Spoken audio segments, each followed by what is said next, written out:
ایسا کچھ بھی نہیں ہے. پتا چلتا ہے نفس سے بہت ساری چیزوں کا, لیکن منہ سے پھوٹنے سے جو پتا چلتا ہے نا وہ نفس سے پتا, بولو جب تک منہ سے پھوٹو گے نہیں, حکیم کے باپ کو بھی نہیں پتا چلے گا کہ اس کے ساتھ مسئلہ کیا ہے. کچھ چیزیں نفس سے پتا چلتی ہیں, بڑے بڑے نباز حکیم ہوتے ہیں, میں اس کا انکار نہیں کر رہا. میں ایک حکیم کا واقعہ سناؤں, میں اس کے پاس گیا, اس نے عذاب دیکھ کے کہا آپ نے آج ناشتے میں دہی بہت کھائی ہے. واقعی میں نے دہی کھائی تھی ناشتے میں. ہوتے ہیں ایسے حکیم, ماہر ہوتے ہیں, لیکن ایسا نہیں ہوتا کہ بھائی وہ یہ بھرم میں لانے کے لیے نا بس چپ کر کے آپ ڈرامے باز حکیم یہ کرے گا.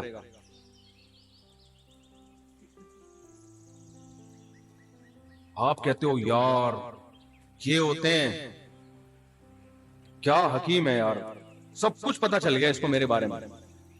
کچھ بھی نہیں پتا چلا ہوتا اس کو آپ کے بارے میں. جو سمجھدار ہوگا بعض دفعہ تو وہ نبض چیک ہی نہیں کرتا, وہ کہتے ہیں منہ سے پھوٹنے سے پتا چل رہا ہے کہ اس کو کیا بیماری ہے, تو نبض کیوں چیک کروں میں. اور بعض دفعہ وہ چیک بھی کر لیتا ہے کہ چلو یار کچھ چیزیں نبض سے اندازہ ہو جاتا ہے, تو وہ نبض بھی چیک کرے گا, منہ سے بھی بولے گا, منہ سے پھوٹ بھائی تیرے گھونگا ہے کیا, بولنا کیا مسئلہ ہے تیرے ساتھ. تو جو زیادہ بھرم میں لے رہا ہے نا, میں نے بڑے بڑے علماء کو حکیموں کے سامنے خدا کی قسم بڑے بڑے علاموں کو بے وقوف بنتے ہوئے دیکھا ہے میں نے. ان کی چرب زبانی کی وجہ سے, میں ان علماء کے نام نہیں لینا چاہتا, وہ ناراض ہو جائیں گے. بڑے بڑے ذہین لوگوں کو جیسے روحانی عامل بے وقوف بناتے ہیں, اسی طرح حکیم بھی بے وقوف بناتے ہیں. ایسے ایسے واقعات ہوتے ہیں نا کہ میں یہ آیا تھا آغا خان کا ریجیکٹڈ مال تھا, میں نے اس کو صحیح کر, ہو سکتا ہے کوئی صحیح بھی ہوا ہو, میں ان کا انکار نہیں کر رہا. اتنا نہیں ہے جتنا بنایا جا رہا ہے. سمجھدار حکیم ہوگا نا, جو واقعی ریلائبل ہو, کسی ادارے سے پڑھا ہوا ہو, اس کا کوئی ٹیچر ہو جو پراپر وے میں پڑھ کے آیا ہو, وہ آپ کو بولے گا جی نبض بھی دیکھے گا, منہ سے بولے گا پھوٹ دو تیرے کو جو بیماری ہے منہ سے بتا دے, ٹھیک ہے نا.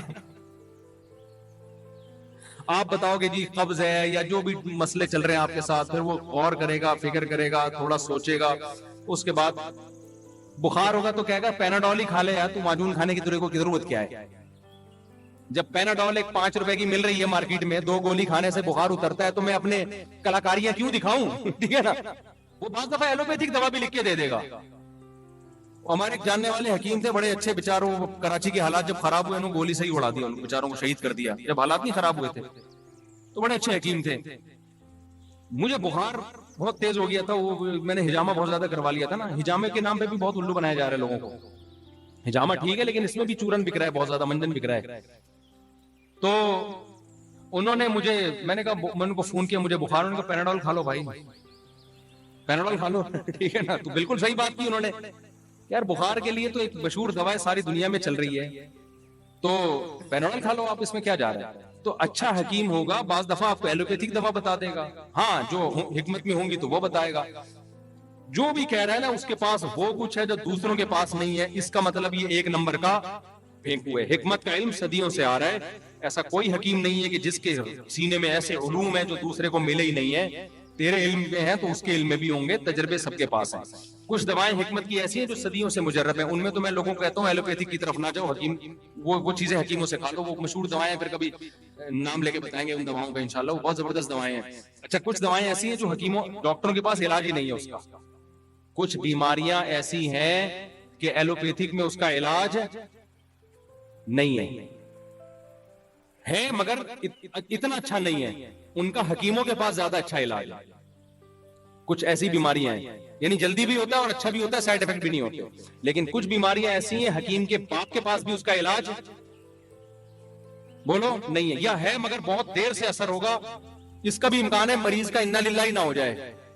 اس میں آپ کو لازماً کس کے پاس جانا پڑتا ہے, ڈاکٹر کو دکھانا پڑتا ہے. تو دونوں میں کچھ خوبیاں ہیں کچھ خامیاں ہیں, لیکن آپ ڈاکٹروں کے پاس جاؤ وہ حکیموں کی جڑ سے نفی کر دیتے ہیں, اب انہیں تو کچھ بھی نہیں آتا. حکیموں کے پاس جاؤ وہ ڈاکٹروں کی جڑ سے نفی, یہ سارا بزنس ہے, دھندا ہے. اس کا مطلب تم دونوں ہی الو بنا رہے ہو قوم کو, صحیح ہے نا.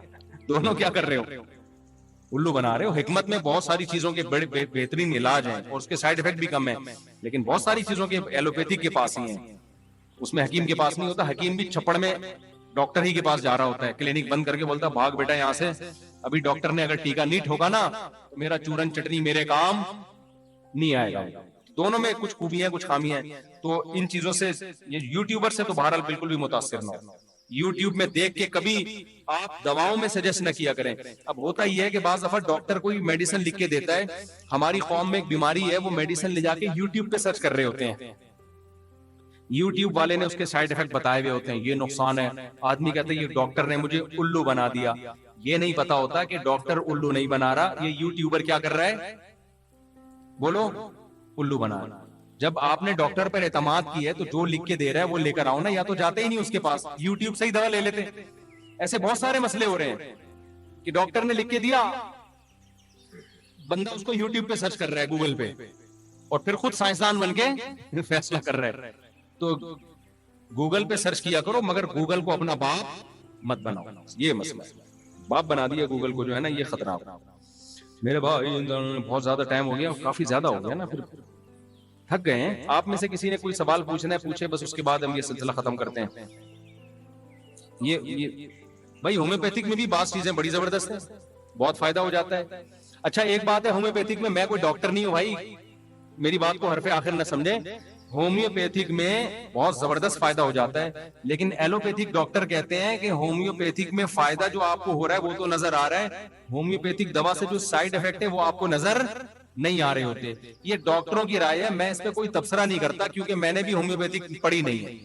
اب اس پہ ہومیوپیتھک ڈاکٹر ہی اچھا تجزیہ کر سکتا ہے, تو اس لیے ہومیوپیتھک کو بھی باپ بنانے کی کوشش نہ کریں, کیونکہ جتنی ریسرچ ایلوپیتھک میں ہو چکی ہے نا, وہ کسی اور میں اتنی ریسرچ ہوئی نہیں ہے. ایلوپیتھک میں جب کوئی دوا لے رہے ہیں اس کی کیا اچھا کیا برا لکھا ہوا ہوگا اس کے اوپر. تو ہومیوپیتھک کے بھی بڑے فائدے, ہم نے بھی بعض دفعہ کسی بیماری میں لیا, ٹھیک فٹ فاٹ ہو گئے ہم, لیکن ڈاکٹر کہتے ہیں کہ کچھ پتہ نہیں کوئی آرگن کوئی خراب نہ کر رہی. واللہ عالم, میرا یہ ٹاپک ہے نہیں, یہ ڈاکٹروں سے ہی پوچھو آپ. میں تو صرف ایک آپ کو اشارہ دے رہا ہوں کہ کسی کو بھی اپنا باپ بنانے کی کوشش. دیکھو دواؤں سے بچاؤ اللہ کا واسطہ, ایسا لائف اسٹائل اختیار کرو کہ دواؤں کی طرف جانے کی نوبت نہ آئے, تاکہ اس جنجال سے ہی نکل جاؤ. رات کو جلدی سو, صبح جلدی اٹھو, دوڑو, بھاگو, ایکسرسائز کرو, 4 شادیاں کرو, بچے پیدا کرو. 4 شادیوں کا بھی صحت کے بہت گہرا تعلق ہے, یہ بتا دوں میں آپ کو. صحت اچھی رہتی ہے 4 شادیوں کے بعد, بے شک ٹینشن سے بال اڑ جائیں لیکن پھر بھی صحت اچھی رہتی ہے. تو اور جلدی رات کو سو, جلدی اٹھو, کم کھاؤ, روز فٹ فاٹ رہو گے انشاءاللہ.